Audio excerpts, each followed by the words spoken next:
there, Manic Expression. I'm Kyle Edwards, and I have a review for you today.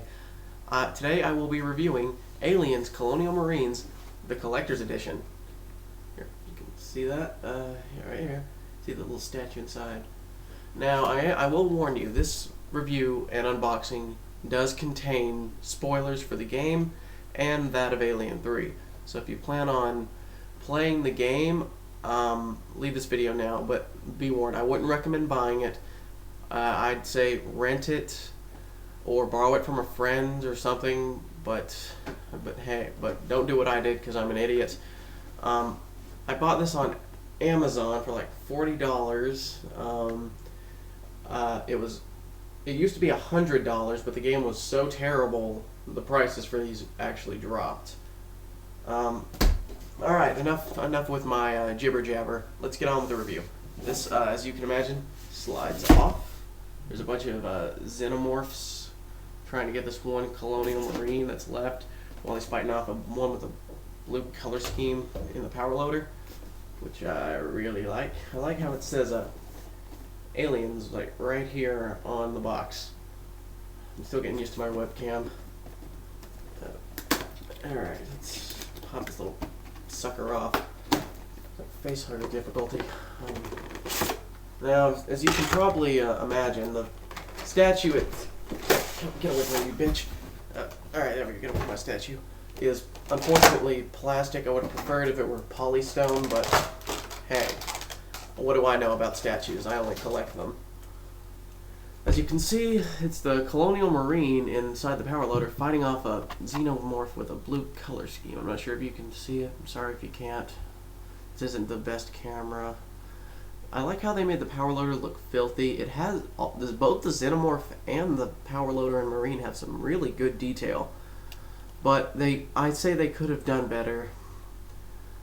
And also, I like how I think they were gonna try and pose the tail here to be like if it was stabbing the Colonial Marine in his face, which I would have preferred. Stab.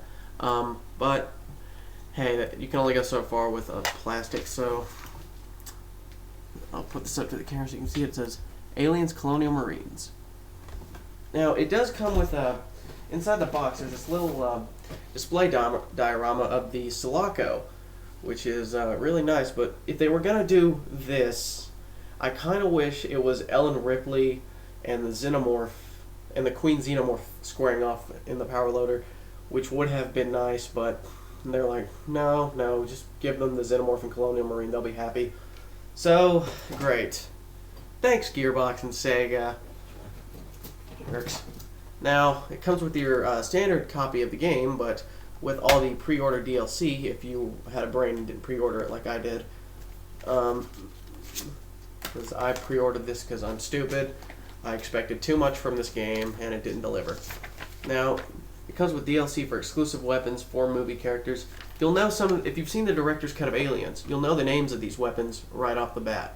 The Sonic Electronic Ball Breakers, the Phase Plasma Pulse Rifles, and, well, you've heard Hudson mention them. They never make it to the big screen, but I will give props to Sega and Gearbox for making these from scratch, which is really, really nice. And also the 4 movie characters are Hicks, Apone, Hudson, and Drake. Now, instead of giving us Drake here, I kind of wish they gave us Vasquez, but oh well. Also comes with these cool United States Colonial Marine patches. They're real cloth or whatever patches are made out of. I prefer to keep them in the package because they look really badass, and I want to keep them forever. So thank you. And looks like Sega is responsible for this. Awesome. Thanks, Sega. Also some classified Colonial Marine documents. The European version got this too, but theirs was a sticker bound. We get a string bound. Yay. Turn the string and people die. Everywhere people die. Alright, as you can imagine, we will find a roster sheet of aliens. It's Hicks's distress signal out to the other Colonial Marines, sending in the new guys who we're supposed to care about in the campaign, but I left the campaign not caring about any of them. They can all die for all I care, which I would have preferred if we died. And it also comes with this schematic of the USS Sephora. Well, which begs my next question. Why did they give us the Sephora instead of the Sulaco? I mean, we immediately leave the Sephora at the beginning of the game, and they throw us onto the Sulaco. So that's why I wouldn't put this on my wall. And why do all their starships, like the Sulaco, look like guns? And these are a lot of bayonets. These look like bayonets. Like, go back to the American Revolution and put this many bayonets on your musket. See where that gets you. Promotion, probably. There's some war propaganda. Be the face of your country, Colonial Marine stuff. And this certificate, I'm going to call this a certificate certifying that I play video games, even though it says you graduated from the Colonial Marine Academy, because I just don't care. But down here, it says it's someone we don't know who signed it. I kind of wish it was Lieutenant Gorman or Sergeant Apone, but no, someone we've never heard of. This was my favorite part of the collector's edition by far. It's a picture of the space jockey ship with the xenomorph eggs inside. It was taken at Hadley's Hope. It says, let me move my fat finger. LV 426 environment, Hadley's Hope perimeter. Yes, it's a very good photo here. I'll try and get. Yeah, there we are. You can see the eggs perfectly. They're really nice, and I don't know why the photo's so dark. They didn't do that well. I guess because the ship in the movie had no lighting. Now here's where the spoiler comes in. In my biggest critique with the campaign, one of the Colonial Marines from the movie is alive somehow. And, oh, by the way, leave if you want to play the game or see Alien 3. So, and get your own opinion. But, yeah, Hicks, Corporal Dwayne Hicks, you heard right, is alive.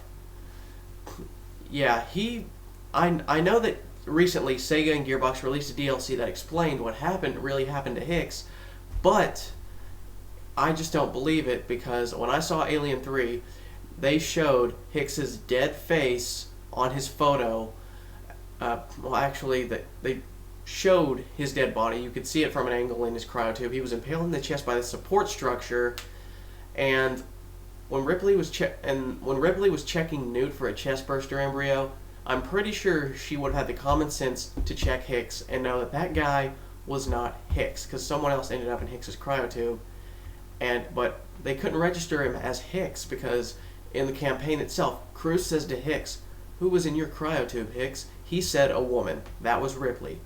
A man ended up in the cryotube that Hicks was in. So, yeah. Gearbox, I know you tried to explain that to us, but you can't just pull stuff out of your ass. Alright, I've been Kyle Edwards, and this was my review of Aliens Colonial Marines. And, God, I hate this game.